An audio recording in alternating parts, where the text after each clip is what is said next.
रमेश गुप्ता की आवाज ॿुधो है ऐं चाहींदुसि त संद खे पूज़े में बंदि कंदो ऐं वक़्त जे ख़्याल जी मुनासिबत सां पंहिंजे नज़राने अक़ीदत गंगू साईं जी ख़िदमत पेश कंदो एडवोकेट रमेश गुप्ता साहब।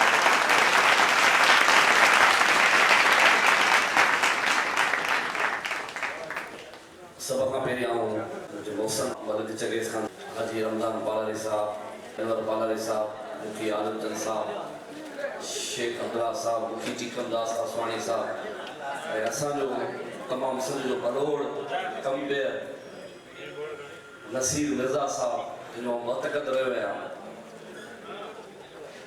गंगोमल सां मुंहिंजे ज़हन में जॾहिं गंगोमल जो कराची खां आयुसि पे त मूं सोचियो पे त गंगोमल मुंहिंजे साम्हूं 4-5 गंगोमल हिकिड़ो गंगोमल उहो हुयो जॾहिं ज़िले जामशोरे जो सियासी ऐं उन ते वॾी डेप्थ में कोन वञा छाकाणि त रसीद साहब चयो आहे त कूज़े में बंदि करिणो आहे त एमजी जेका लोकल असांजी जेका पॉलिटिक्स आहे उन में गंगू जो हिकिड़ो पहिरियों तारफ़ जेको हिन मुंहिंजी मुलाक़ात में हुई त गंगूअ क़बाइली सरदारनि जा जेके बंगले ते माण्हू वेठल आहिनि उन्हनि खे गिरफ़्तार थो कराए कोछर में वञी सरीअ में वञी ॻोल्हे उनखे गिरफ़्तार थो कराए। गंगू जो पहिरियों तस्वुरु मुंहिंजे ज़हन में उहो हुयो ॿियो तारफ़ हुयो। उन खां पोइ जॾहिं मुंहिंजे घर ते रेड थियो थाणे बुला खान में त आउं अख़बार रोज़ पढ़ंदो हुउसि कावश उन वक़्तु हिन टाइप जो जेको व्हाट्सअप या फेसबुक जो रुझान न हुयो 12-15 साल पहिरीं जी ॻाल्हि आहे।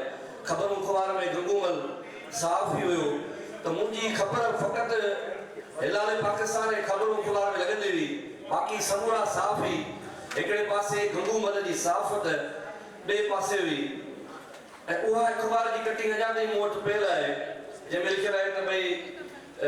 रमेश समाज जे रमेश कुमार गुप्ता जे घर ते चढ़ाई साईं जलाल महमूद शाह ऐं मलिक चंगेज़ खान पारां SSP सां राब्तो। चवण जो मक़सदु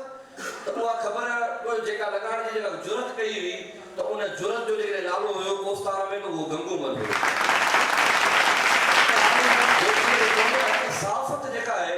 उहो आर्ट आहे तमामु वॾो हिकिड़ो फन आहे हिकिड़ी जुरत आहे। साफ़त